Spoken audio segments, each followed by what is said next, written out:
नमस्कार, आपका डॉक्टर देख रहे हैं आप और मैं हूं आपके साथ शमशेर सिंह।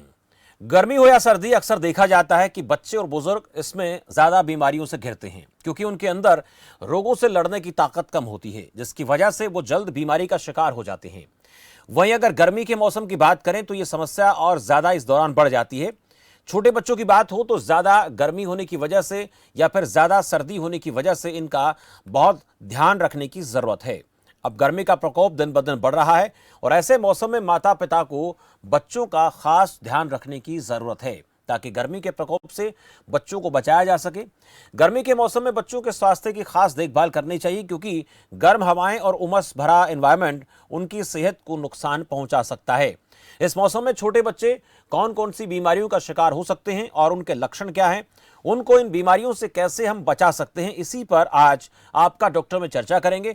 जिस पर बातचीत करने के लिए आज हमारे साथ मौजूद रहेंगी डॉक्टर विभा शर्मा, बाल रोग विशेषज्ञ, नारनौल। उनसे हम आज ये जानेंगे कि गर्मी के दिनों में बच्चों को ज्यादातर कौन कौन सी परेशानियों का सामना करना पड़ सकता है। बड़ी बात यह है कि जब गर्मी का मौसम आता है, छोटे बच्चों को हमें बहुत ध्यान रखने की, उनका ध्यान देने की ज़रूरत पड़ती है, किस तरीके का खान पान उनको देना है, और अगर गर्मी में बाहर निकलते हैं, लू में बाहर निकलते हैं तो क्या क्या सावधानियां रखने की ज़रूरत है। मेरे साथ डॉक्टर विभा शर्मा जुड़ चुकी हैं। मैम, बहुत स्वागत है आपका खबरफास्ट पर।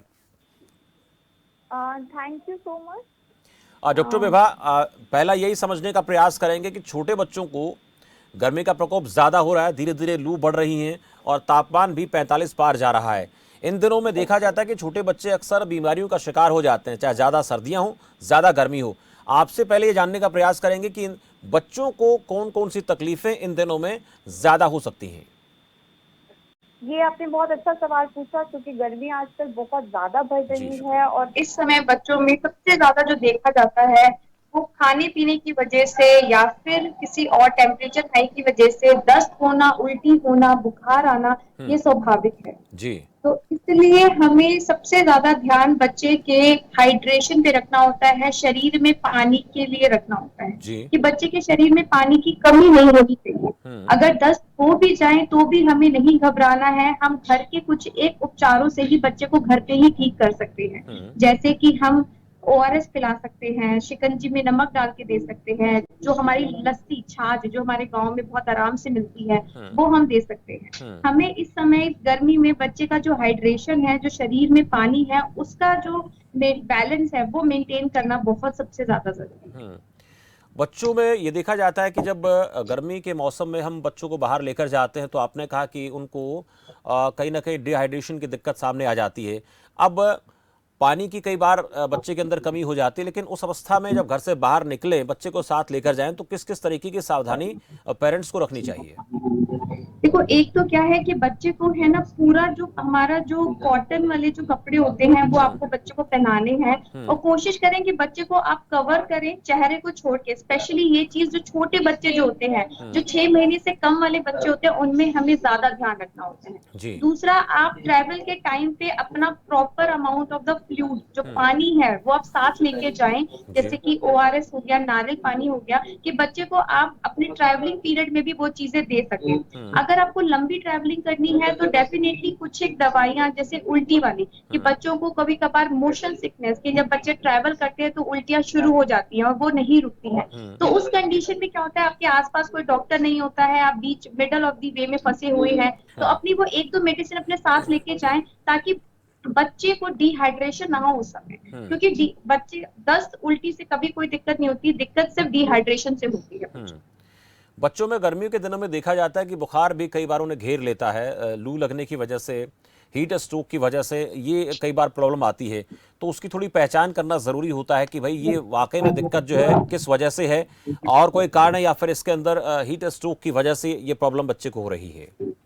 हीट स्ट्रोक की वजह से अगर बच्चे को बुखार होता है तो सबसे पहली बात तो ये है कि आपको उस एरिया से बच्चे को बिल्कुल अलग रखना है। कि मान लो आपको लगता है कि बहुत ज्यादा गर्मी में या ऐसे टेम्परेचर में बच्चा है, तो पहले आपको बच्चे को एक अलग और कूल जगह पे बच्चे को लेकर आना है। दूसरा क्या होता है कि आपका काम उस समय ये होता है कि बच्चे का बुखार उस समय तुरंत उतर जाना चाहिए, क्योंकि शुरू के 5 साल के बच्चों में ये देखा जाता है कि अगर बुखार तेज होता है तो बुखार में बच्चे को दौरे आने की संभावनाएं सबसे ज्यादा रहती है।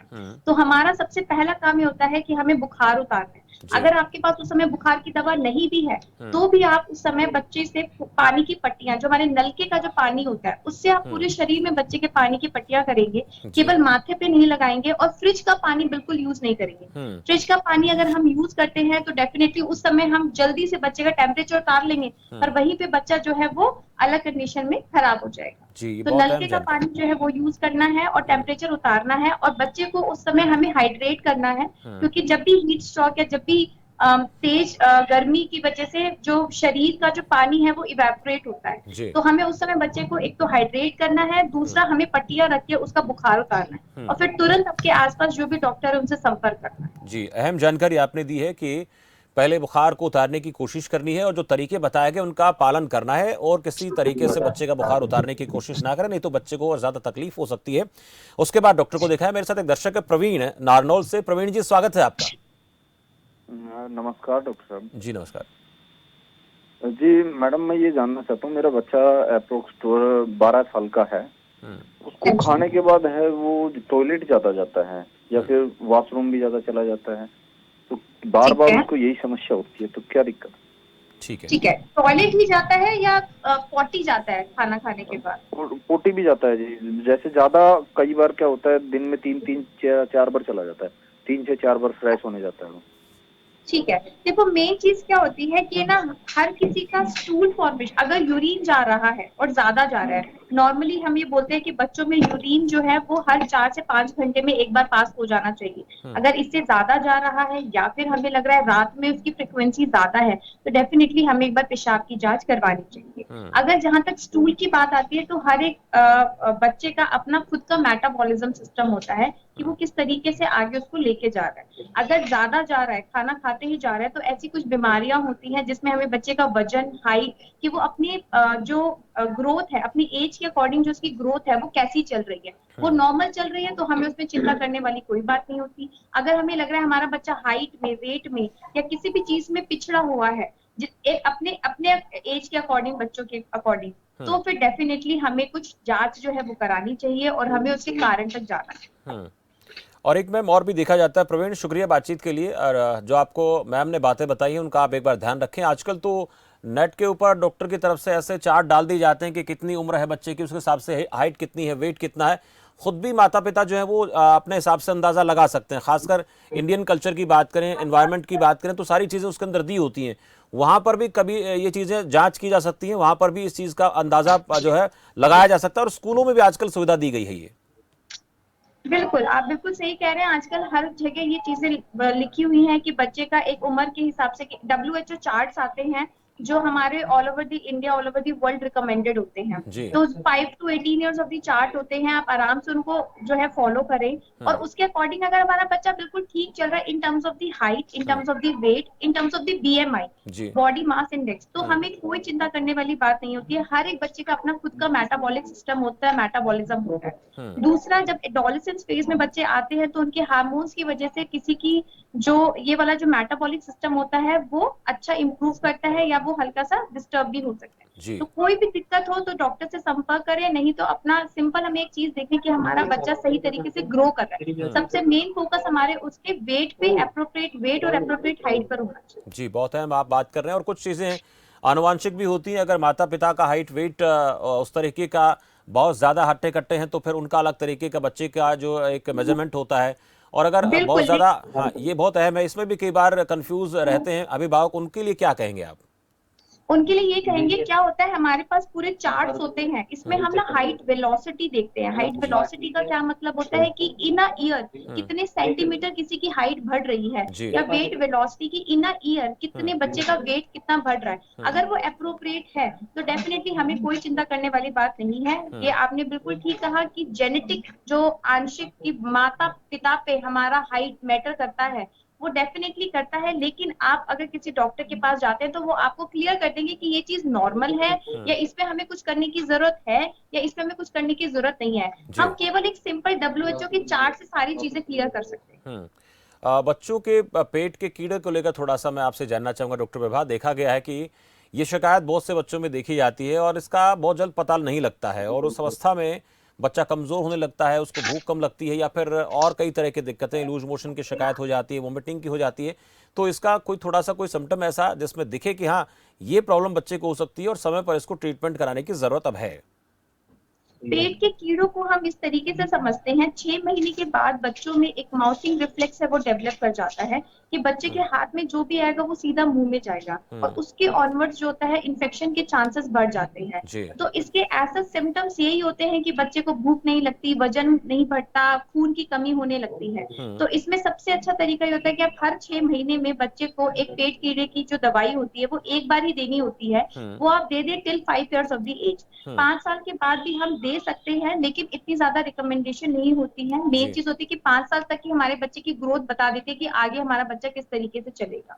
तो हर 6 महीने में हमें वो जो एक सिरप एल्बेंडाजोल होती है वो देनी होती है, जो कि आजकल हर जगह अवेयर भी हो गया। आजकल स्कूल कैंपेन्स भी लगते हैं इसके, वॉर्म्स को लेके, इन सब चीजों के लेके हर स्कूल में भी ये दवाई पिलाई जाती है। जी। तो हमारे गवर्नमेंट की तरफ से भी बहुत सारी चीजें चल रही हैं, पर इसमें मेन यही होता है कि अगर आपको लग रहा है बच्चा कम खा रहा है, भूख कम लग रही है, वजन नहीं बढ़ रहा है, या फिर आपको सच में दिख रहे हैं कोई कीड़ा आ रहा है लैट्रिन के थ्रू, तो उसका या तो कोई वीडियो बनाए और अपने आसपास के जो डॉक्टर है उनसे कंसल्ट करें। जी, बहुत अहम बात आप कर रही हैं मैम कि ऐसी स्थिति में हमें थोड़ा सा जागरूक होने की जरूरत है, उसी से हमें पता लग जाएगा कि वाकई में बच्चे के पेट में कोई इस प्रकार की प्रॉब्लम है क्या। एक दर्शक है मेरे साथ, पूर्णचंद नारनौल से। पूर्णचंद जी, बहुत स्वागत है आपका। जी सर, बोलिए। सर, बच्चे को इस मौसम में बार बार पेट में दर्द हो रहा है, उल्टी आ रही है, कुछ मौसम की गर्मी की वजह से समझ नहीं आ पा रहा है। जी। हाँ हाँ, कितने साल का बच्चा है आपका? 6 महीने की बच्ची हुई है। 6 महीने की बच्ची है। देखो, 6 महीने की बच्ची के जो उल्टी और दस्त के जो कारण होते हैं वो बहुत सारे होते हैं, और 6 महीने के बच्चे को हमें सबसे ज्यादा जरूरत होती है, क्योंकि क्या होता है बड़ा बच्चा ना अपनी तकलीफ खुद से बता देता है। बड़ा बच्चा बता देगा, बड़ा बच्चा में सुस्त भी दिख जाएगा, सारी चीज हो जाएगी। पर जहाँ पे बात हमारी 1 साल तक के बच्चे की आ जाती है और वही 6 महीने के बच्चे की आ जाती है, हमें बिल्कुल भी लापरवाही नहीं करनी है। इसमें एक चीज मैं ऐड करूंगी, दूध सबसे ज्यादा इंपॉर्टेंट होता है। 6 महीने से कम वाले बच्चों को सिर्फ और सिर्फ माँ का दूध मिलना चाहिए। अगर किसी कारणवश माँ का दूध नहीं मिल पा रहा है तो आप डब्बे का दूध जो हमारे फार्मेसी में हर जगह अवेलेबल है वो देना है। कोई भी गाय, भैंस, बकरी का दूध हमें बच्चों को नहीं पिलाना है। इनमें कुछ ऐसी चीजें होती हैं जो बच्चों की आते जो है वो उनको डाइजेस्ट नहीं कर पाते। आपका 6 महीने का बच्चा है, बार बार उल्टी दस्त लग रहा है, तो डेफिनेटली आप उसको आसपास किसी अपने डॉक्टर को दिखाएं। वो मेन है, माँ का दूध उसको पिलाते रहें, ORS पिलाते रहें। बच्चा अगर सुस्त नहीं है, पेशाब सही जा रहा है, तो ये चीज अपने आप ठीक हो जाएगी। छोटे बच्चों में वायरल डायरिया होता है, कोई बैक्टीरियल नहीं होता, और वायरल डायरिया 2 से 3 दिन में अपने आप ठीक हो जाता है। हमें से पहले भी जो मैंने एक चीज कही है कि हमें सिर्फ डिहाइड्रेशन नहीं होने देना, बस बच्चे के शरीर में पानी की कमी नहीं होनी देनी है, इस चीज का हमें ध्यान रखना है। और बहुत लक्षण अहम ये होते भी हैं है कि अगर कभी बच्चों को साफ सुथरा अगर पानी आपको का लगे जिक्र। कि बच्चे जी। के शरीर में पानी की कमी हो रही है, बच्चा पेशाब कम कर रहा है, दूध कम पी रहा है, चिड़चिड़ा हो रहा है, तो फिर तुरंत अपने आसपास के डॉक्टर से संपर्क करें। चलिए, बहुत शुक्रिया पूर्णचंद जी, आपने सवाल पूछा और डॉक्टर विभा ने इसका जवाब बेहतर दिया, और आपको इससे फायदा जरूर होगा। बच्चों का ध्यान रखने की ज्यादा जरूरत है। डॉक्टर विभा, आपने बच्चों के पानी को लेकर जिक्र किया। पानी भी आजकल हम देख पा रहे हैं कि बहुत साफ सुथरा, सप्लाई के पानी की बात करें, जमीन से जो पानी हम लेते हैं उसी तरीके का सीधा पानी बच्चों को पिला देते हैं, खुद भी पी लेते हैं, जबकि केमिकल की मात्रा आजकल पानी में ज्यादा हो गई है। इसको लेकर भी थोड़ा सा अलर्ट रहने की जरूरत है, और कैसा पानी खासकर छोटे बच्चों को दिया जाना चाहिए। बिल्कुल आपने सही कहा है, क्योंकि उस पानी के अंदर कुछ केमिकल्स ऐसे होते हैं जो बच्चों के जो आते हैं इंटेस्टाइन है वो डाइजेस्ट नहीं कर पाती। तो सही तरीका तो ये है कि आप पानी को उबालें और उसके बाद आप उसको थोड़ा सा ठंडा रखें, क्योंकि अब गर्मी का सीजन है, बच्चे गर्म पानी नहीं पी पाएंगे, और उसके वो पानी जो है वो फिर बच्चे को बाद में पिलाएं, ताकि बच्चे जो है। और प्लेन पानी, अगर किसी भी बच्चे को दस्त या उल्टी लग रहा है तो केवल प्लेन पानी नहीं पिलाना है, ORS वाला पानी पिलाना है।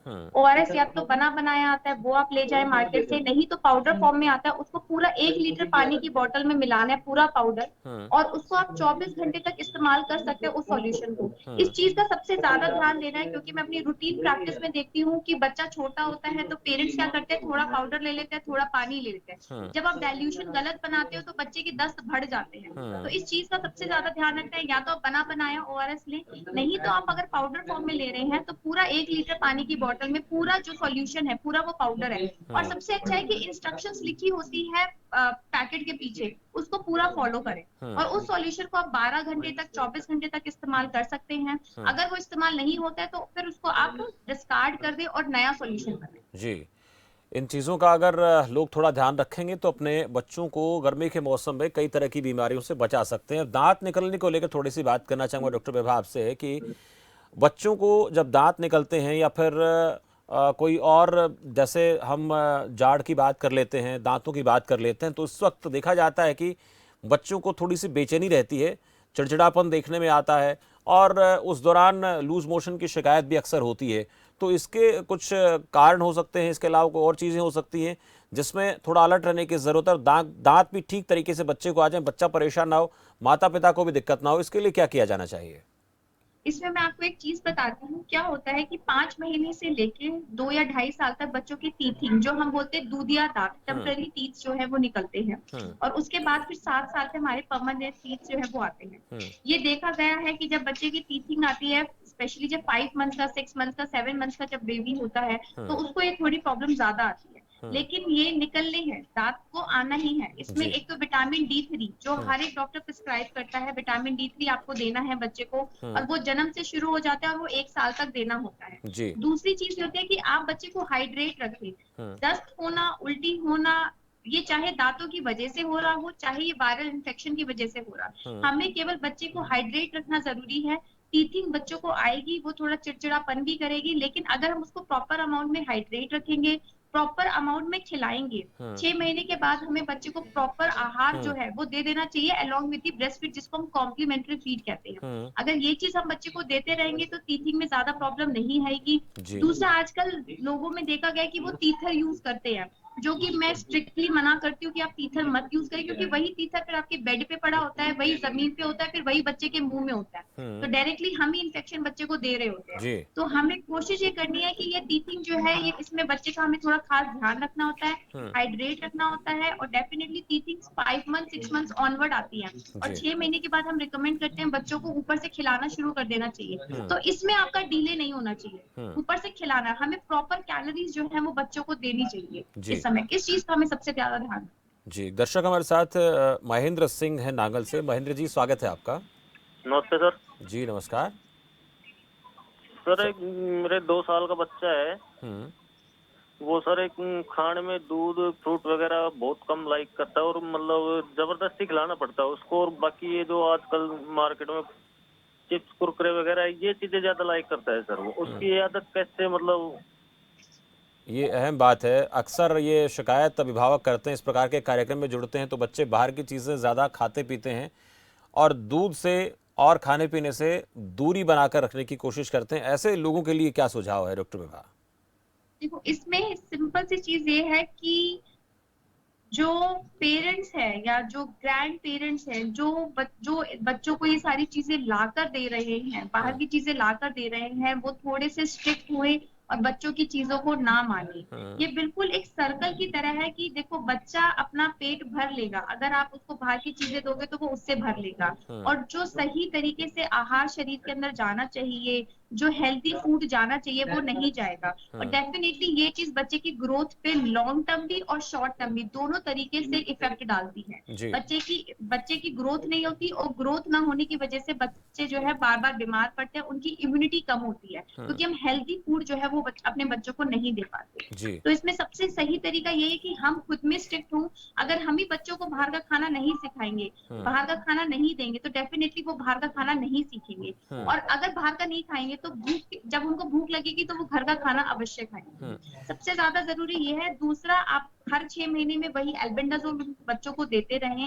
और मेन स्ट्रिक्टनेस जो है वो पेरेंट्स की तरफ से होनी चाहिए कि वो बच्चों को पूरा रेस्ट्रिक्ट करें। अगर आप ये सारी चीजें करते हैं तो आराम से बच्चा, जो आप देखो, बच्चे वो फॉलो करते हैं जो बड़े फॉलो करते हैं। बड़े अगर सही तरीके से चीज फॉलो करेंगे तो बच्चे भी सही तरीके को ही अपनाएंगे। तो हमें ही बच्चों का मार्गदर्शन करना है।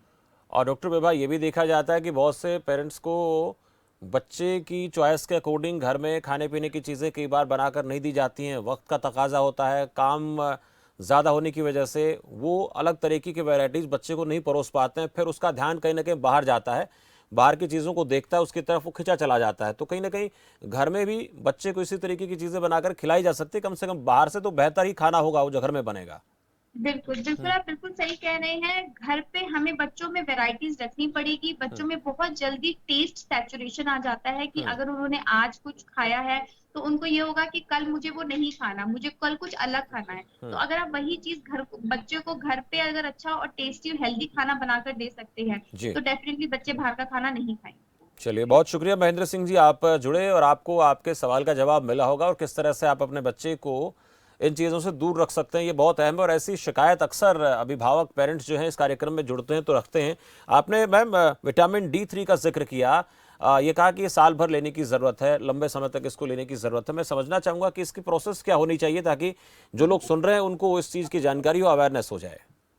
विटामिन D3 एक्चुअली क्या होता है कि हमारे विटामिन D3 जो है वो सनलाइट सोर्सेज से हमें मिलता था। पहले ये होता था कि मदर्स में इतना होता था कि बच्चों को हमें रिकमेंड करने की ज्यादा जरूरत नहीं होती, पर आजकल मदर्स में देखा गया है कि विटामिन D3 की खुद की डेफिशिएंसीज होती है। जी तो ये एम्स रिकमेंडेड है कि हर एक बच्चा, हम थोड़े थोड़े डोज में विटामिन D3 देते हैं। 400 IU डेली देनी होती है जब तक बच्चा 1 साल का नहीं हो जाता। ये बच्चे जी की खुद की जो ग्रोथ है, उसकी टीथिंग के लिए, उसकी बोन की ग्रोथ के लिए ये जरूरी होता है। दूसरा, विटामिन D3 एक कैल्शियम को अपना काम करने के लिए एक चैनल की जरूरत होती है जो विटामिन D3 होता है। अगर आपके शरीर में सफिशिएंट अमाउंट में कैल्शियम है भी और विटामिन D3 नहीं है तो भी आप कैल्शियम अपनी बॉडी में यूटिलाइज ज्यादा नहीं कर सकते। तो इसलिए विटामिन D3 बच्चों में हम थोड़ी थोड़ी डोज में देते हैं ताकि बच्चे जब ग्रोथ करे, जब वो चलने लगे तो जो बच्चों में जो पाँव में टेढ़ापन देखा जाता है वो ना हो।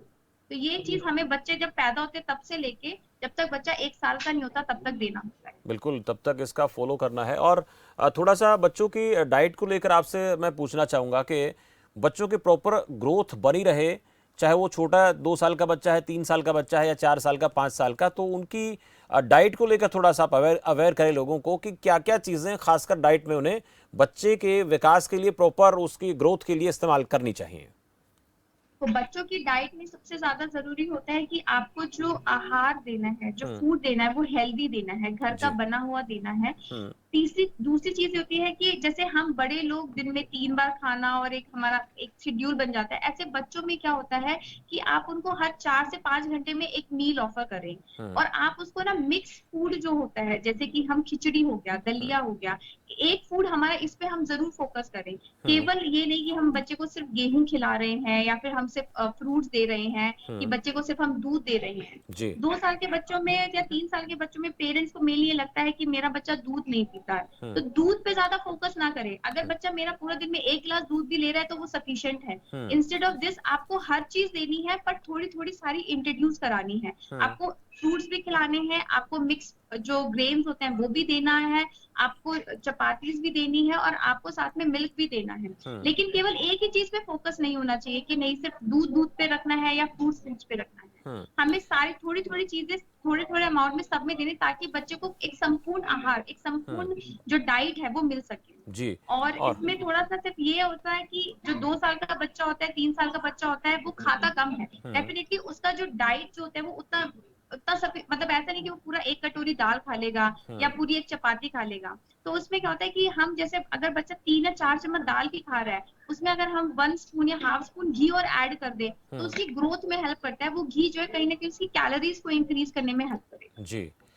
एक और बात आपसे मैं पूछना चाहूँगा मैम, जिस तरह से बच्चों के अंदर अगर मौसमी फल की हम बात कर लेते हैं, इस वक्त जैसे तरबूज का, खरबूज का, आम का सीजन चल रहा है, ये भी बच्चों के टेस्ट को अगर इस तरीके से उनमें हम डेवलप करना चाहें तो बड़े कारगर हो सकते हैं। इनकी मात्रा को लेकर थोड़ा सा आप बताएं कि ये किस तरह से खाए जा सकते हैं और किस किस तरीके से बच्चों को खिलाते वक्त सावधानी रखने की जरूरत है।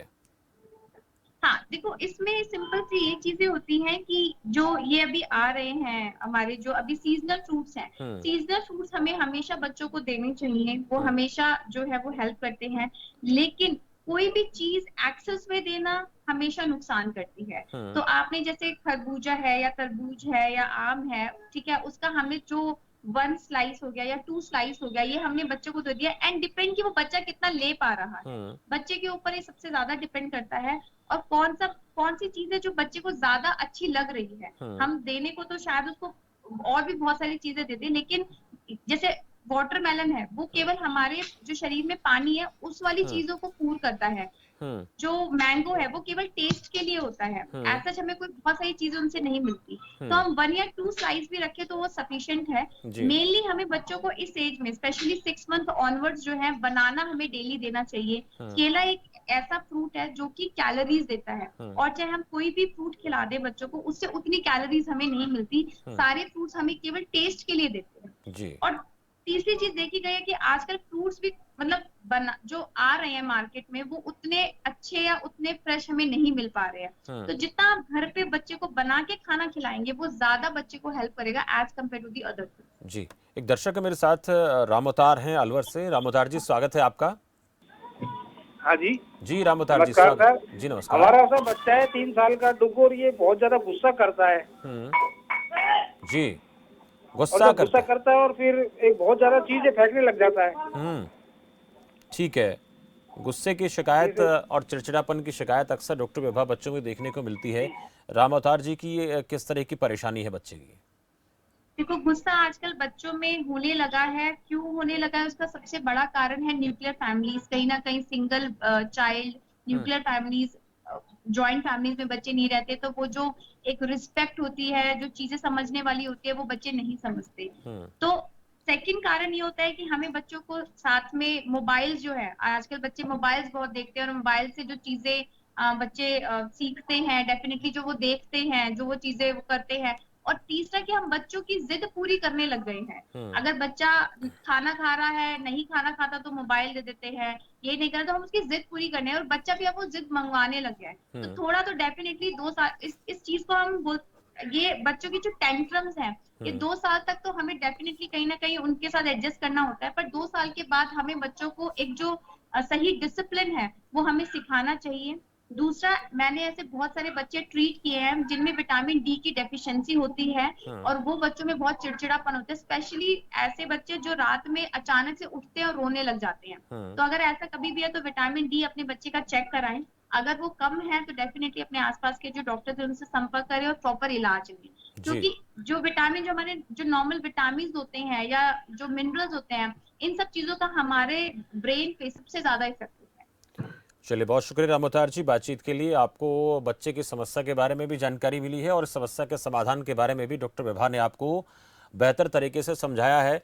चिड़चिड़ेपन की अक्सर शिकायत, जैसे लाड प्यार ज़्यादा आजकल हो गया है, एकल परिवार का आपने जिक्र किया डॉक्टर विभा, ये बहुत ज़्यादा इस वक्त बच्चों में परेशानी का कारण है। और छोटी फैमिली की भी एक बड़ी बात हो जाती है कि 1 या 2 बच्चे परिवार में होते हैं। पहले हम देखते थे कि परिवार में चाचा ताऊ सबके बच्चे मिलकर खेलते थे, और ऐसी स्थिति में बच्चा जो है वो सामाजिक सोशल हो जाता था। उसमें ऐसी जो चिड़चिड़ेपन की शिकायत है, लड़ाई झगड़े की बात है, ये देखने को नहीं मिलती थी। तो क्या ये ज़रूरत आ गई है कि बच्चों को थोड़ा सा टीवी मोबाइल से दूर हटाकर किसी ऐसे इन्वायरमेंट में ले जाया जाना चाहिए, बाहर बच्चों के साथ खिलाना चाहिए, पड़ोस में बच्चे को खिला देना चाहिए? ध्यान रखना बहुत ज़रूरी है, लेकिन बच्चे की सेहत के लिए बहुत ज़रूरी है ग्राउंड पर खेलना।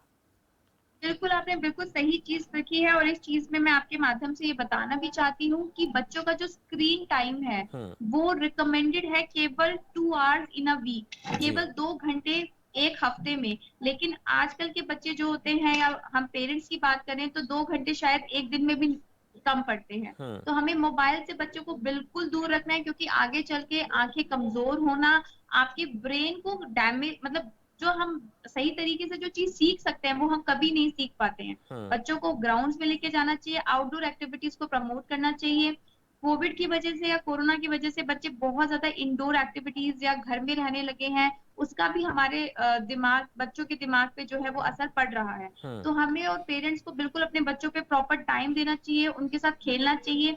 चाहे वर्किंग पेरेंट्स हो चाहे नॉन वर्किंग पेरेंट्स हो, आपको टाइम आपके बच्चे के लिए निकालना पड़ेगा, आपको उसकी चीजों को समझना पड़ेगा, और उसके अकॉर्डिंग आपको अपनी बातें मनवानी पड़ेगी। और डॉक्टर विभा, रामोतार एक बार फिर से हमारे साथ जुड़े हैं, जरा कुछ एक सवाल और पूछना चाहते हैं। जी रामोतार जी, कहिए। जी सर, हम ये कह रहे थे कि हमारा बच्चा है ना, ये चीज खाता है, जूते वगैरह चीज खाता है, पन्नी भी खा लेता है। जी जी सर, हम ये पूछना चाहते हैं कि है ना, ठीक है। पन्नी वगैरह ऐसी चीजें खाता है ये, तो आप कोई हल बताओ, उपाय बताओ जिससे इसकी ये चीजें छूटे सर। ठीक है, सुने आप, डॉक्टर विभा आपको बताएंगी ये इस तरह की आदत बच्चों में बहुत ज्यादा। जी डॉक्टर विभा। कुछ भी ऐसे जो ये अनवांटेड प्रोडक्ट्स को खाना, इस बीमारी को हम बोलते हैं पाइका। इसमें सबसे ज्यादा इम्पोर्टेंट ये होता है कि बच्चे में हमने देखा है कि आयरन और कैल्शियम की कमी की वजह से बच्चों को क्रेविंग होती है। बहुत सारे बच्चे मेरे पास ओपीडी में आते हैं और वो कहते हैं कि जो दीवार का जो चूना है बच्चे वो खाने लग जाते हैं।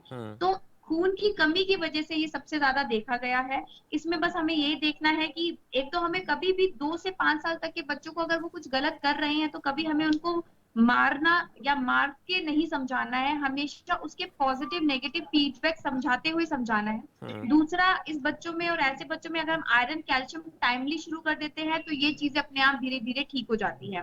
ये बच्चों की आदत नहीं होती, मजबूरी होती है, उनको अंदर से क्रेविंग आती है, इसलिए ये सारी चीजें वो लेते हैं। तो इसका समय पे इलाज कराएं, समय पे इलाज कराएंगे तो ये बच्चा बिल्कुल जैसे नॉर्मल बच्चे होते हैं उनकी तरह रहते हैं और ये बाहर की ऐसी कोई भी अनवांटेड चीजें नहीं खाते।